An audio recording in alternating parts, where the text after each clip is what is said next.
Disruption, discomfort, and seeming adversity aren't anomalies to be avoided, Hmm. but inherent wisdom embedded in the journey of rising to our highest potential. The ultimate aim is not to master the mountain you perceive in front of you, Yeah. but to master yourself.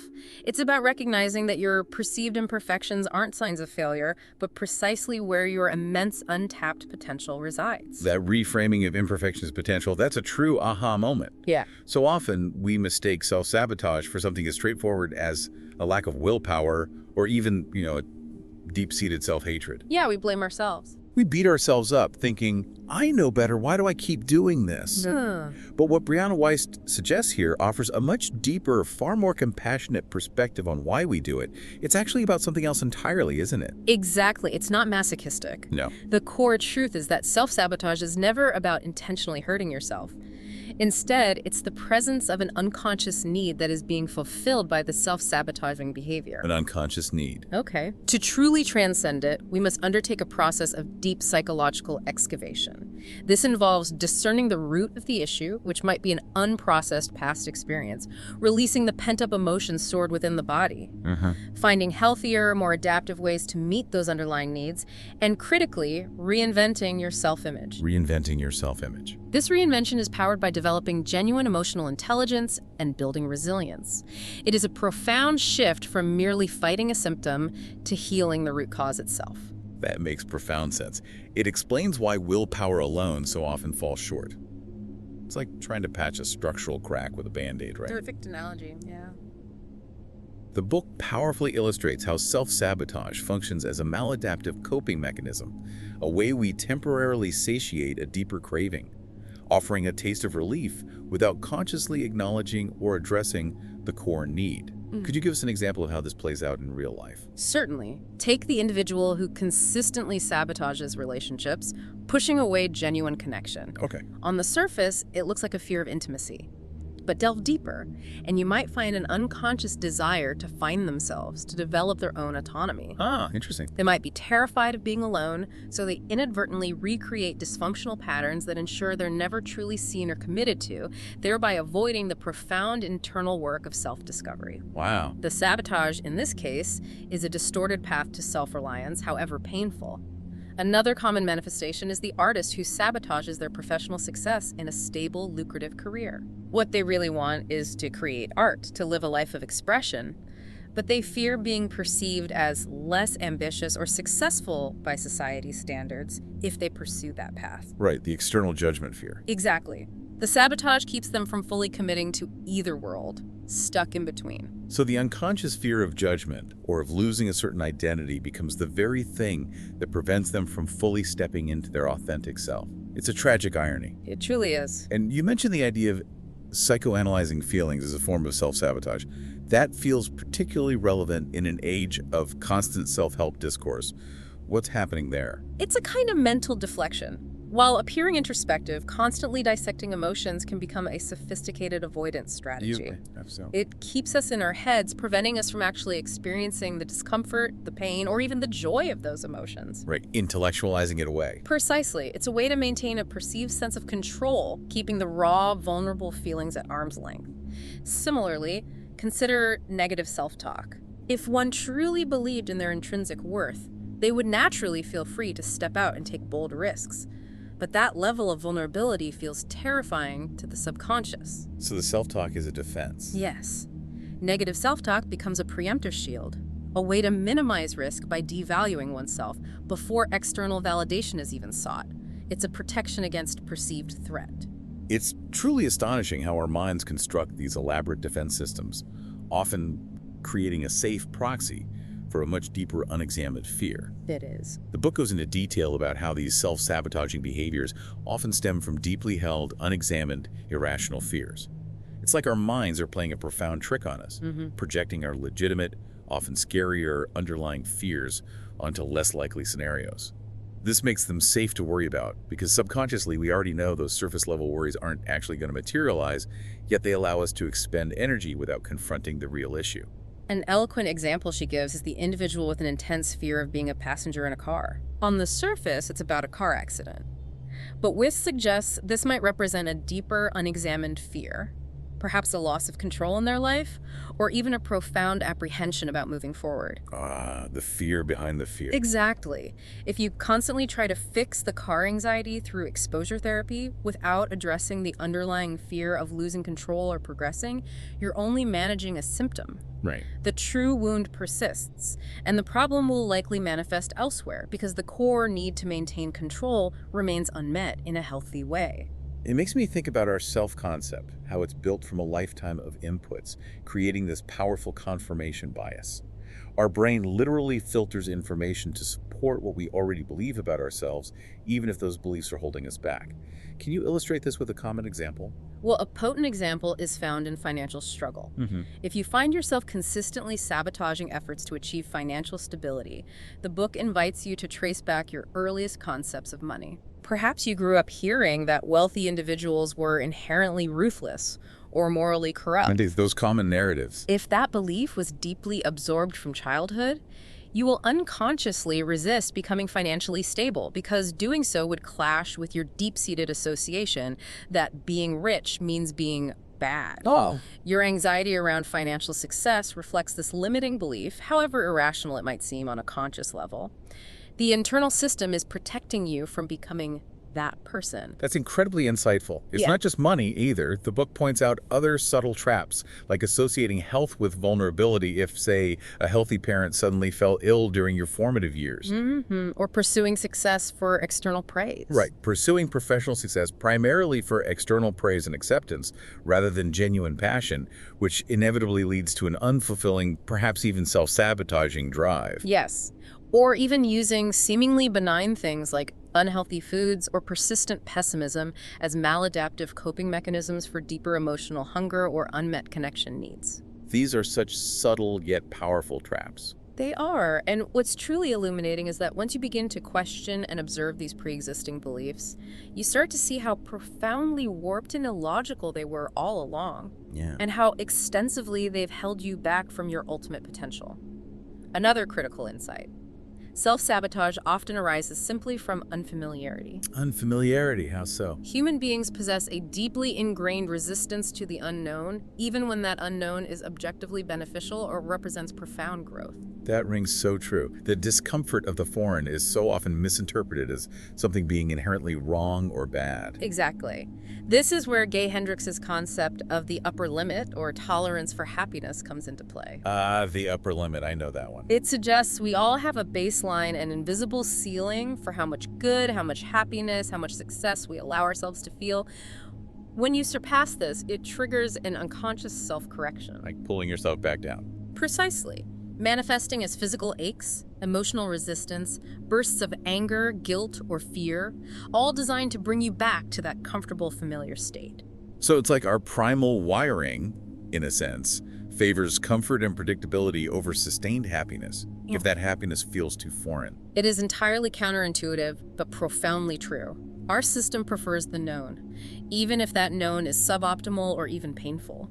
So how do we break that pattern? Well, the path forward, as Wiest describes, is not to shock the system with massive, unsustainable changes. Instead, it's about accustoming yourself slowly to the new normal through microshifts. Microshifts. Okay. Imagine someone who suddenly earns a significant promotion and begins feeling subtle anxieties that they can't quite pinpoint. Yeah. Instead of self-sabotaging by, say, missing deadlines or picking fights, they might consciously, gradually adjust to their new income, perhaps by spending a little more on self-care or hiring help to free up time. Taking it slow, letting the system adapt. Exactly. By taking it slow, you allow yourself to gradually integrate the new experience, gently shifting your baseline to a new, higher standard. This prevents the immediate reversion that often follows drastic, unsustainable change. This journey of transforming self-sabotage into self-mastery truly begins when we shed denial and embrace full accountability for our current state. Accountability is key. The book's insistence that blaming others or constantly justifying our unhappiness only perpetuates that unhappiness to a stark yet liberating truth. It forces us to get profoundly real with ourselves, to decide we love ourselves too much to keep settling. Indeed. The first and often most challenging step in any true healing is taking absolute accountability. It's about ceasing to be in denial about the honest truth of your life. Facing it head on. Right. The book offers a practical yet powerful exercise. Take a blank piece of paper and meticulously write down every specific problem you are unhappy with, whether it's your financial state, your self-image, persistent anxiety, or a struggling relationship. Get it all out there. Get it all out.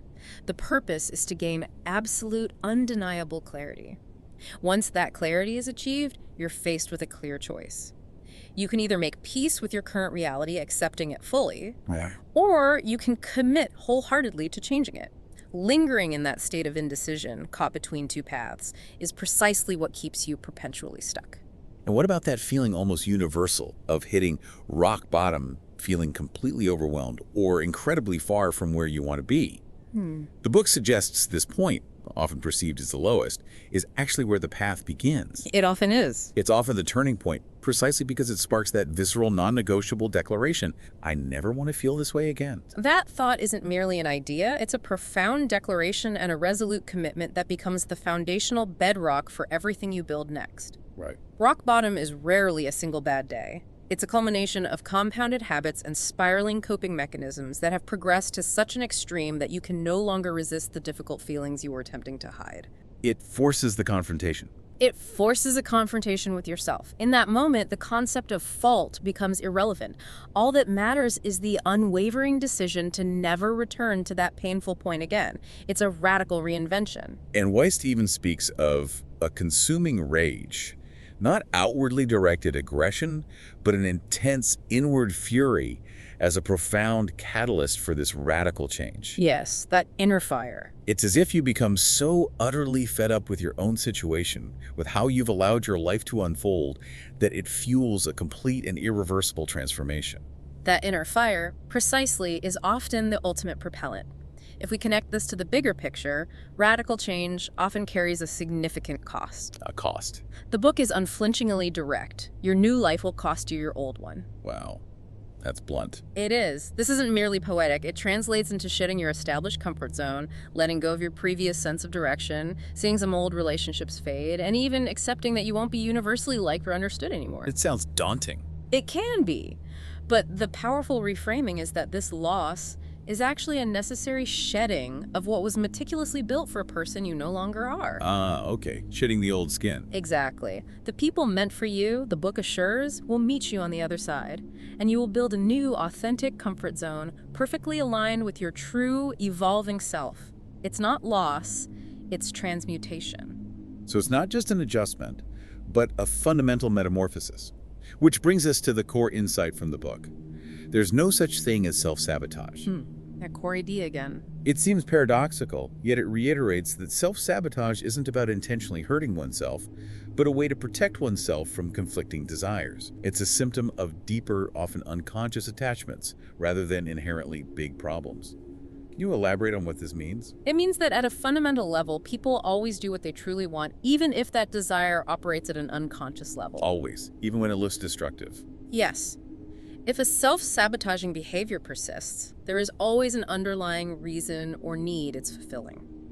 For example, someone might consistently hold themselves back from significant financial prosperity because they carry a subconscious belief that to be truly wealthy is to be egocentric, isolated, or disliked. Right, like the earlier example. Or perhaps the true unacknowledged desire isn't wealth at all, but profound security or recognition for their creative expression.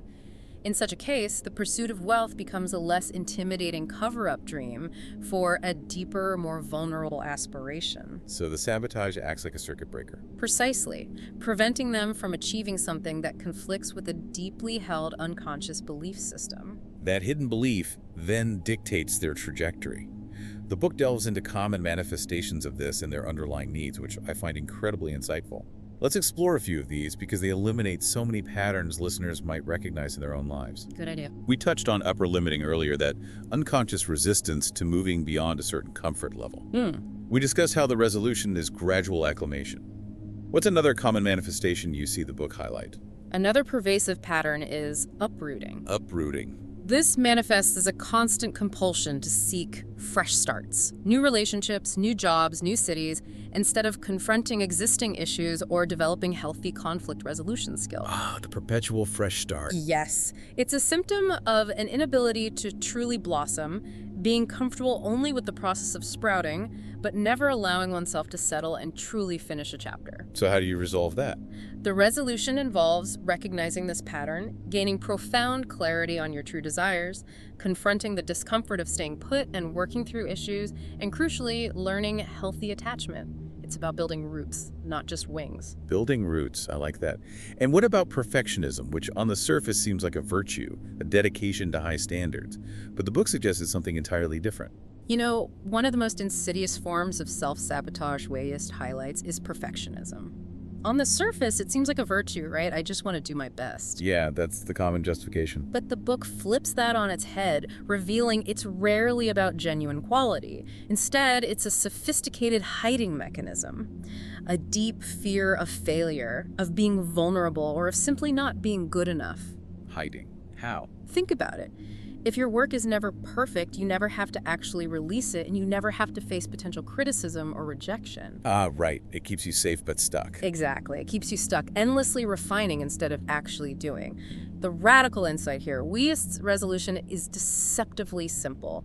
Don't worry about doing it well, just do it. Just do it. Wow. It shifts the focus from an impressive outcome, which fuels paralysis, to the sheer willingness to show up repeatedly, which is what actually builds mastery over time. It's about progress, not some unattainable ideal. That's powerful progress over paralysis. Yeah. And then there's limited emotional processing skills. This isn't just about being unable to express feelings. No, it's more fundamental. It's about actively avoiding risks and actions that would improve your life, precisely because you lack the ability to healthily handle uncomfortable emotions that might arise. It's as if you shrink your world to avoid feeling anything intensely. Absolutely. The resolution here is to gain profound clarity on what actually happened. Fully validate your feelings, allowing that physical release like crying, shaking, or simply acknowledging the sensation. Shield it to heal it kind of thing. Essentially, yes. And then, from that place of clarity, determine a specific course correction for future behavior. This allows the emotion to move through you rather than becoming lodged within. And I'm sure many of us can relate to justification. It feels like a constant loop of excuses that replace genuine accomplishment. The reasons why not. It's prioritizing reasons why you can't or didn't over your ultimate ambition. The book is blunt here. Your life ultimately is measured by outcomes, not by intentions or excuses. So what's the fix? The resolution for justification is to begin measuring those outcomes. Commit to focusing on at least one genuinely productive thing daily, and crucially, stop accepting your own internal excuses. It's a radical shift from passive rationalization to active creation. That's a powerful call to action. And this next one, attachment to what you don't really want, really resonates with me. Ah, yes, the adopted dreams. It's about relentlessly pursuing adopted dreams or ambitions that we've simply outgrown, leading to a profound sense of emptiness, even if we achieve them. It sounds like the self-sabotage here is actually a signal that you're fundamentally on the wrong path. It is precisely that. The self-sabotage becomes a beacon, highlighting a deep misalignment. So it's actually helpful information. In a way, yes. The resolution here is to accept that your true success story might look entirely different from the one you've been conditioned to pursue. Yeah. Give yourself radical permission to pivot. That takes courage. It requires immense courage to release a dream that was never truly yours, but it's essential for authentic fulfillment. That makes perfect sense. These seemingly destructive patterns are, in fact, incredibly intelligent signals from our inner selves. They are messengers. This raises an important question. How do we actually interpret these signals? The book explains that our triggers aren't just about unresolved pain, they're profound guides to our inherent needs and desires. Exactly. Guides. Each negative emotion, as we call them, carries a message, one that we often don't yet know how to interpret. Yeah. And it seems our inability to interpret and honor these emotions leads to their suppression, which then creates chronic issues. Which keeps the cycle going. Right. Identifying the trigger's why allows it to be a catalyst for change. So what is anger, for instance, truly trying to tell us beyond the surface reaction? Anger, when understood correctly, is not aggression. It is a potent, transformative emotion that serves to clarify boundaries, Okay. helps us identify injustice, and most importantly, mobilizes us for decisive action. It is an influx of pure motivation to change ourselves, not necessarily to project onto others. Motivation for self-change. Interesting. When channeled correctly, anger is an incredibly powerful force for profound personal transformation, a clear signal that something needs to shift within or around you. That's a profound distinction. Yeah. And what about sadness? Many of us are conditioned to avoid it, to be strong, but the book seems to suggest it's a necessary part of the human experience. Sadness is an intrinsic part of grief, a natural process that unfolds in waves. To cry, to allow tears to flow, is not a sign of weakness. No. It is a profound indicator of mental strength, demonstrating an ability to release deeply held feelings and embrace vulnerability. Then there's jealousy. Jealousy. Yeah. That's a tricky one. Its shadow aspect involves judging others and their accomplishments, but its guiding function is to reveal to us what we truly desire to accomplish, Right. prompting a deeper commitment to our own unique desires, rather than merely resenting someone else's success. It is a direct call to action for your own unfulfilled dreams. That's a fascinating reframe for jealousy, seeing it as a compass, pointing to our own hidden desires. And what about fearful thinking? Especially chronic worry. It feels like it's trying to protect us, but it often paralyzes us instead. While chronic fear, the book suggests, often stems from a subconscious need to focus energy on a potential, often unlikely, external threat just to retain a sense of control. Trying to control the uncontrollable. Exactly. This holding of fear, this constant vigilance, is precisely how it controls us, consuming vast amounts of our mental and emotional energy on something fundamental outside our control. So what's the resolution? The book's resolution for fear is impactful. Yeah. You must get through it, not over it. Learn to shrug, to release the grip of what cannot be controlled. Let go. True freedom, Wiest argues, comes when we internalize the truth that nothing can truly ruin our lives more profoundly than our own negative, irrational thinking. When we cease being afraid of what we cannot control and recognize that our own minds are the greatest internal obstacles, we become truly liberated.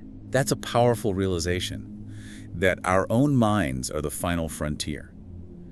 And the book drives this home with the idea that our internal guidance systems whisper until they scream. Pay attention to the whispers. That nagging feeling, that persistent discomfort. It's not some external torment, but our own consciousness identifying what can be fixed. And if we ignore those whispers... Ignoring those whispers invariably leads to louder sirens, or eventually a state of disassociation, where we become victims to our own internal problems. Set off from ourselves. Right. The truth is, you already possess the answers. Your purpose is already within you. The challenge is quieting the mind enough to access that unlimited potential. Ultimately, every act of self-sabotage, however destructive it seems, is still attempting to meet an underlying need. Still trying to get something met. Yes. The profound work then becomes finding healthier, more adaptive ways to fulfill those needs, rather than allowing unconscious patterns to dictate your life. That's a powerful idea. That our seemingly destructive behaviors are just maladaptive ways our subconscious is trying to communicate. Give us some more specific examples of how the subconscious mind tries to communicate through these self-sabotaging behaviors. This really helps listeners identify what's going on within themselves. Absolutely. Let's break some down. Consider if you find yourself consistently returning to a toxic relationship. Okay, yeah. Your subconscious isn't trying to punish you. It might be signaling that you need to evaluate your childhood patterns, as you could be recreating familiar dynamics because you unconsciously associate love with loss or abandonment. Repeating the past. The discomfort is a call to break that inherited pattern. Or if you're consistently attracting partners who seem broken or unavailable, Another common one. your subconscious is likely telling you that you need to internalize the belief that you are worthy of genuine commitment and a healthy, whole relationship. Once that self-worth shifts, your choices will naturally align with it. So it's a mirror of an internal belief. What about feeling unhappy or unfulfilled even when everything seems to be going well or you've achieved significant external success? That's a classic signal. Your subconscious might be communicating that you're expecting external accomplishments to bring you lasting inner peace, when true, profound contentment emanates from within. The outside can't fix the inside. Exactly. No outward achievement, however impressive, will give you a lasting sense of inner peace. Your persistent discomfort, despite your achievements, is simply calling your attention to that vital internal truth. Okay. And for those who tend to push people away, isolating themselves despite a desire for connection, Yeah. your subconscious might be signaling a deep desire for love and acceptance that feels so vulnerable, so stressful that it causes you to withdraw. Alternatively, it can indicate a profound discrepancy between who you pretend to be and your authentic self, making genuine connection feel like too much effort or risk. The mask becomes too heavy. Something like that. And if you find yourself blindly believing every passing thought or feeling that flits through your mind, Taking every thought as gospel. that's your subconscious indicating a subtle comfort with worry, perceiving it as a form of safety. It's a call to learn to steady yourself in clarity, truth, and groundedness. To get discerning. It's about cultivating the discernment to differentiate between helpful, constructive thoughts and those that are unhelpful or irrational, rather than being at the mercy of every passing mental impulse. If you're consistently eating poorly despite knowing better, Right. your body might be telling you that you're doing too much, not prioritizing rest enough, or that you're experiencing a deeper emotional hunger that you're attempting to satisfy in an unhealthy, calorific way. Emotional eating, basically. Or physical neglect leading to compensatory behavior. And when you're not advancing your career despite knowing you should, feeling stuck professionally, Yeah, that feeling of stagnation. your subconscious might be indicating a fundamental lack of clarity about your true desires for your career path. If there's a consistent lack of flow or progress, there's a reason. It's a signpost. It might be time to pause, regroup, and profoundly re-strategize why you are taking the steps you are, and whether they truly align with your soul's purpose. Similarly, overworking often stems from a deep-seated need to prove your value, or a subconscious attempt to run from the discomfort of being alone with your own feelings. Running from stillness. There's a crucial distinction between passionate, purposeful commitment and feeling perpetually obligated to outperform everyone just to feel worthy. Or the universal struggle of caring too much about others' opinions. That's a heavy burden many of us carry. That's your subconscious signaling that you are not as genuinely happy with yourself as you believe you are. Interesting link. The more deeply content and secure you are with something in your life, the less external approval you need. The question to ask yourself then becomes, is my life, as it is right now, enough for me? A challenging question. And for those who find themselves overspending impulsively, this often means you're trying to buy security or a new identity, or using consumption as a distraction and addiction to a fleeting feeling of renewal. Filling a void. It's a clear call to determine your real intrinsic needs beyond material possessions. These really illuminate the hidden motivations beneath so many common struggles. They're like signposts. So what does this all mean for us? How do we differentiate that quiet inner knowing, that genuine gut instinct, from plain old anxiety that's just fear projecting? The book gives us crucial insights here. It does. The book provides essential clarity. Our gut instinct is indeed connected to what some scientists call our second brain, the enteric nervous system. Right, in the A gut. complex network of neurons right there in your gut. It's why you might literally feel something in your stomach when a situation isn't right. This instinct is almost always correct, but here's the key. It functions only in the present. Only in the now. Exactly. If you have an instinct about a future event, you're likely projecting fear or memory from the past. It's not a crystal ball for future events, however strong the intuition feels. That's a vital distinction. So the quieter, subtle bodily response is the true guide. How does that differ from fear? The differences are profound. Instinct is a response, not a feeling. For example, feeling subtly drained after interacting with someone is your instinct at play. It's quiet, it doesn't scream, panic, or pump your body with adrenaline. It's subtle. It functions to bring clarity and make things better, often a wave of quiet knowing. Fear, on the other hand, is a feeling. It's often loud, urgent, panicked, and designed to keep you safe from perceived threats. Which might be imaginary. Often imaginary or exaggerated projections. Furthermore, intuitive thoughts are calm, rational, and helpful in the present moment. They open your mind to possibilities and show you how to respond with clarity. Intruding thoughts, conversely, are hectic, irrational, random, and inherently fear-inducing. They contract the heart, demand an immediate reactive response, and tend to jump to the worst possible conclusion. So feelings are valid, but not always true reflections of reality. Precisely. While feelings are undeniably valid and must be acknowledged, they are not always accurate reflections of objective reality. They often reflect our thoughts. True strength comes from allowing logic and a clear vision to guide us towards a better future rather than being solely driven by raw emotionality. It's all about cultivating emotional intelligence, which the book states is the ultimate root of self-sabotage when it's lacking. Yes, that core skill. It's the capacity to understand, interpret, and respond to our own emotions in a healthy, enlightened way. But it's fascinating that our brains are often designed to resist what we genuinely want, isn't it? It is a profound neurological paradox.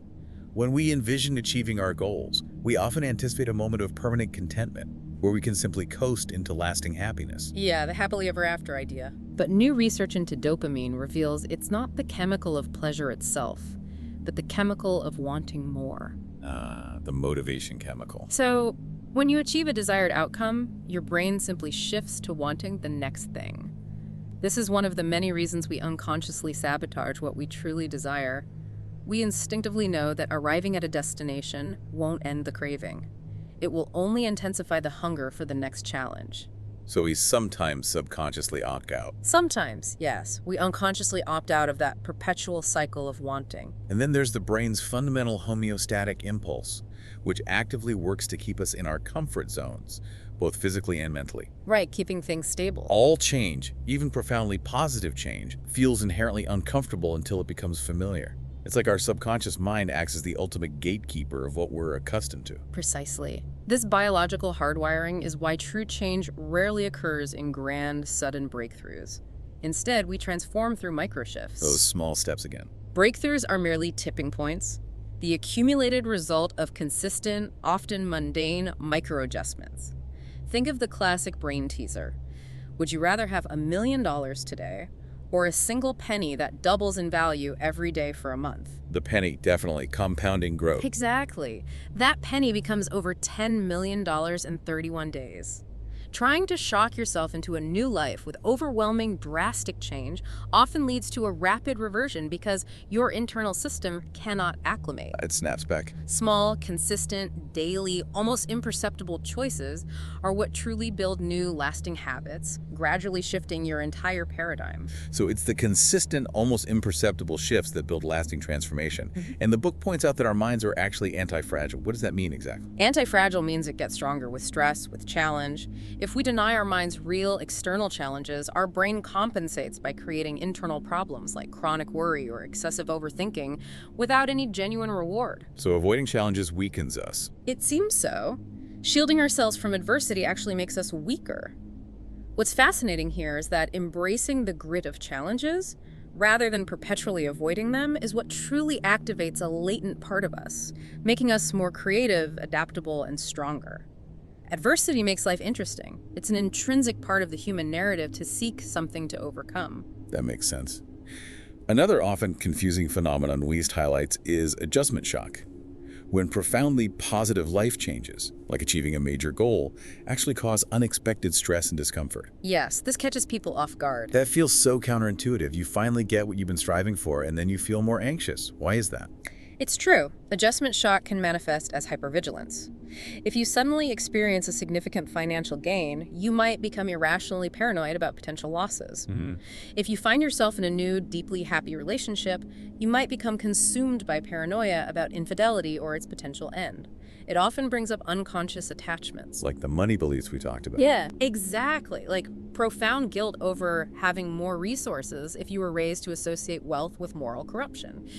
We often resist most deeply the very things we want most because accepting them forces us to transition from a survivalist, fear-based mindset into a more stabilized, abundant one. So what's the resolution? The resolution here is to consciously adjust your mindset, actively manage your newfound gains, familiarize yourself with the new reality, and deeply internalize your inherent deservingness. It takes conscious effort. So much of this self-sabotage, then, stems from how we think, how we interpret reality. The book specifically calls out psychic thinking as not wisdom. That's a key point. This is the tendency to assume we know others' thoughts or intentions, believing the least likely outcomes, or endlessly fantasizing about alternative paths we missed. It fundamentally detaches us from reality. It does. Psychic thinking is essentially a series of cognitive distortions. Confirmation bias, where our brain filters information to support existing beliefs even if they're limiting. Seeing what we expect to see. Extrapolation, projecting current circumstances indefinitely into the future. As Ryan Holiday wisely notes, this moment is not my life. It is a moment in my life. Powerful reminder. And spotlighting, where we believe others are intensely focused on our flaws or performance, when in truth, they are mostly preoccupied with their own internal world. We think we're the main character in everyone's story. Exactly. These biases, when combined with psychic thinking, inevitably breed anxiety and depression.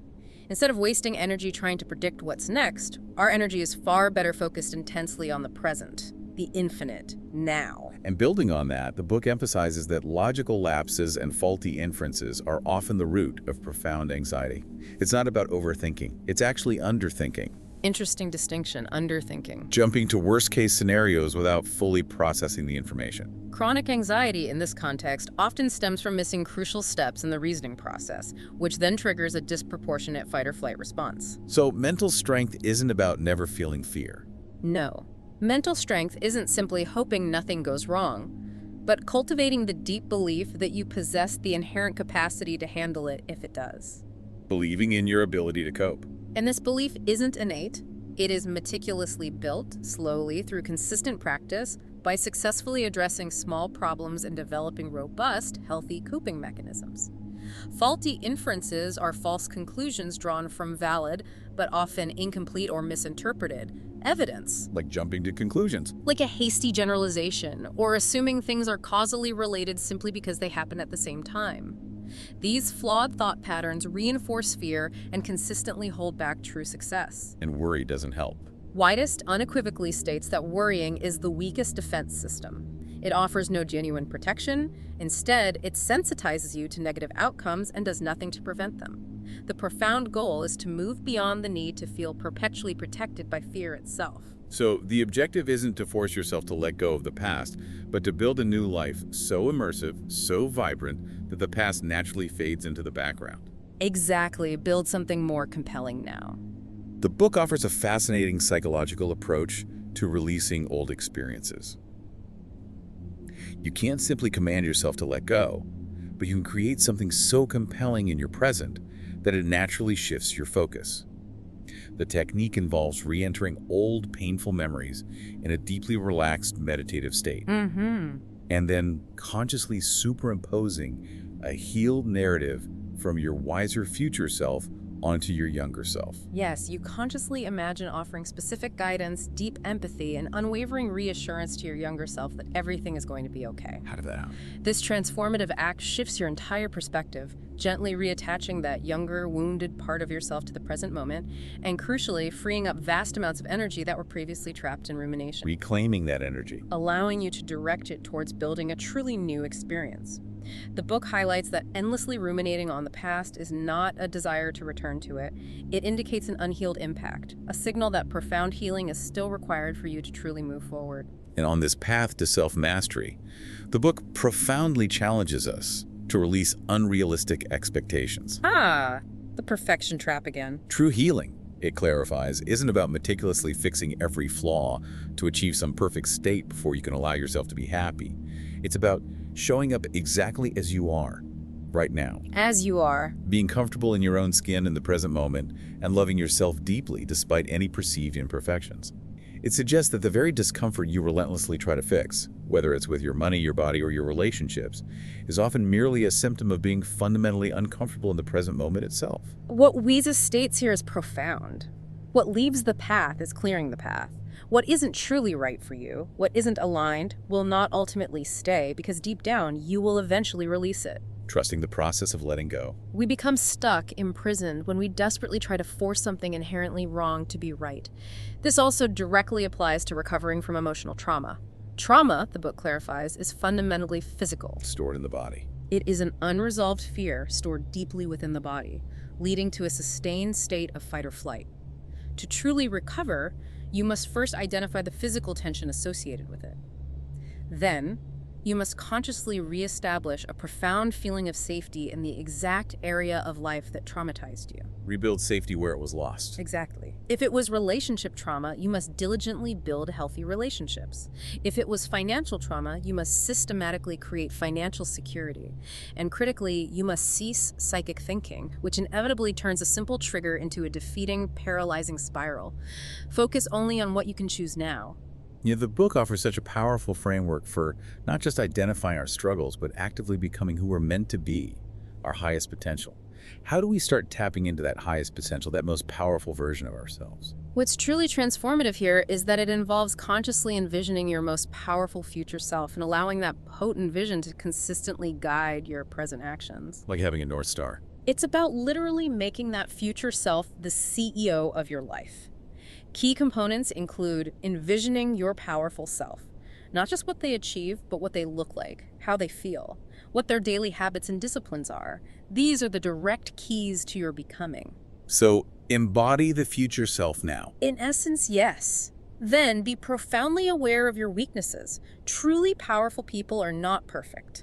They possess a deep self-awareness of their limits and consciously choose to either outsource those areas or dedicate the necessary time to work on them. Honesty about limitations. Mental strength is not built through denial, but through honestly acknowledging and embracing struggle. So authenticity and radical self-awareness are core strengths.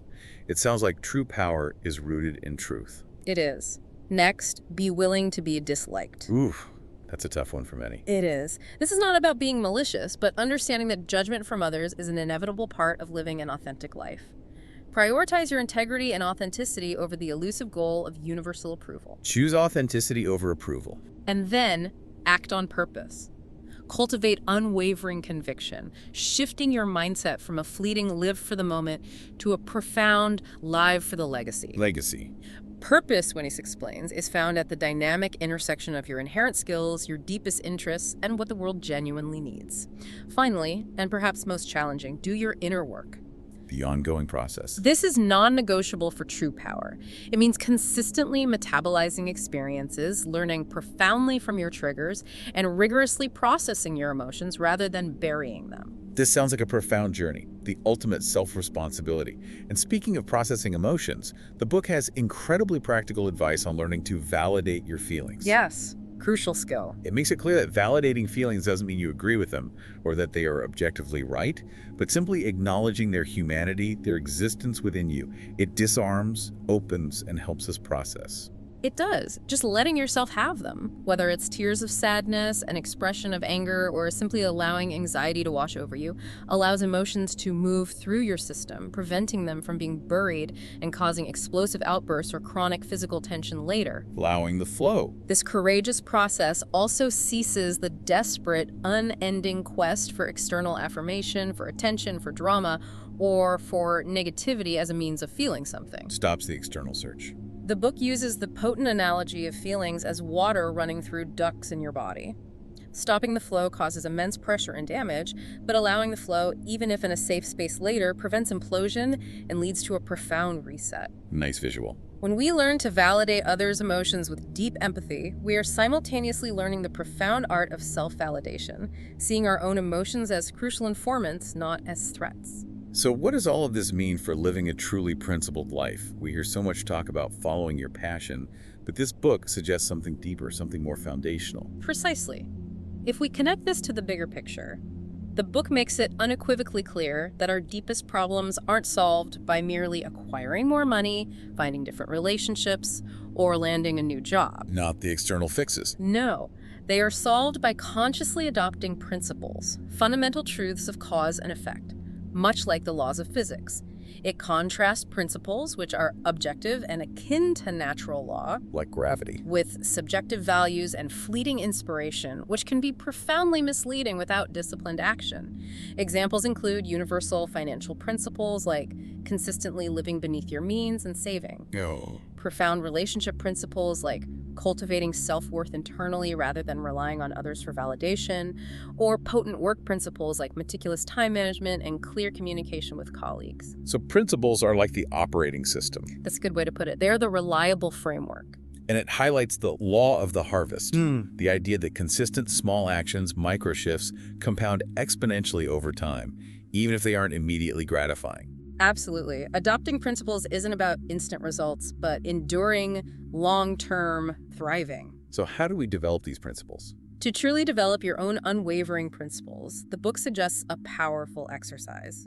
First, identify what you genuinely value at your core, be it authentic relationships, profound financial freedom, a life of travel, or creative expression. Start with values. Then, pinpoint the specific feelings you aspire to experience in your life, and conversely, what currently causes you the most anxiety. From that deep, genuine, and healthy place, you begin to systematically build a life, focusing on consistent, disciplined action. Build from the inside out. This leads naturally into finding your true purpose. Purpose, YS asserts, isn't just one job or vocation. It's the profound act of being here, evolving, expanding, and contributing positively to the world. It's bigger than a job title. Much bigger. It's the continuous work of transforming yourself to become your happiest, kindest, most impactful self. And the book emphasizes that purpose is dynamic, not static, found at the intersection of your unique skills, your deepest interests, and what the world truly needs. Correct. It's not about being the best, but about what naturally calls to you and flows effortlessly from your authentic being. So how do we find it? It also clarifies that purpose is often unearthed through profound pain and hardship.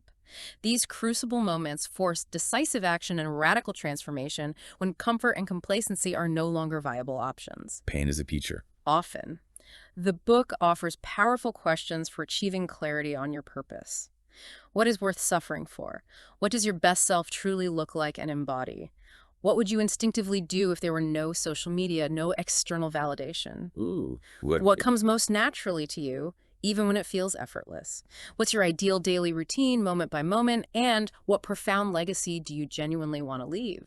These questions cut to the core of your authentic self. So as we bring this deep dive to a close, what's the ultimate takeaway for us as we continue our own climb from self-sabotage to genuine self-mastery? What is the mountain's final lesson? Ultimately, Wiest reminds us that self-mastery is about taking radical and complete responsibility for your entire life. Radical responsibility. Recognizing that it's never what happens to you, but always your conscious response that ultimately determines the outcome. It's understanding that your mountains are not punishments nor curses, but profound gifts, divinely placed pivot points for your deepest awakening. Gifts, not obstacles. We are, the book emphasizes, inherently equipped and profoundly destined to overcome our mountains. The years of discomfort, the long periods of struggle, were not purgatory. They were the persistent call of your deepest inner self, beckoning you towards a greater, untapped potential. A call to become more. Exactly. And that transformation, that inner healing, creates a ripple effect, doesn't it? Changing yourself to change your world. Absolutely. Healing and self-mastery create a stronger, more resilient version of you where you were once broken, more grounded where you were egotistical, truly responsible where you were neglectful, and profoundly more sensitive, empathetic, and mindful. Becoming whole. The key message that resonates throughout this entire work is this: fear will not protect you. Decisive action will. Worrying will not protect you. Meticulous preparation will. Endless overthinking will not protect you. Profound understanding will. Action, preparation, understanding, not fear. The ultimate singular goal is to ruthlessly prioritize the quality of your one precious short life, fully inhabiting and enjoying the present moment with every fiber of your being. So as you go about your day, truly sit with this thought. What single small microshift can you commit to right now that will begin to move your mountain, knowing that who you become in the process is the real, lasting transformation? And consider this: if your current discomfort is truly just a signal of untapped potential, what magnificent, authentic version of yourself is patiently waiting for you to simply start feeling the things you've been afraid to feel and then to act? We encourage you to pick up Brianna Wiest's The Mountain Is You and embark on your own profound personal deep dive.